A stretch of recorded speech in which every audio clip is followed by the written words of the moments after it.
এখনকার টপিক বোন ক্যান্সার।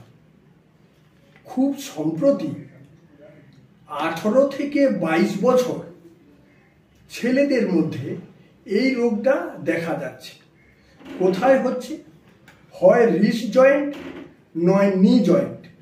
প্রথমে ওই জয়েন্ট ফোলা ব্যথা হবে, যন্ত্রণা হবে, টুকটাক ডাক্তার দেখালে সেরে যাবে।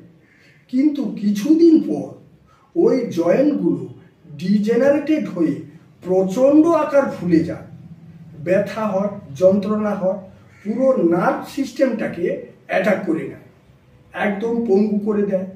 পরপর মারাত্মকভাবে ক্যান্সারের জার্ম হয়ে যায়। এরপর লাস্ট পরিস্থিতি হার্ট অ্যাটাক।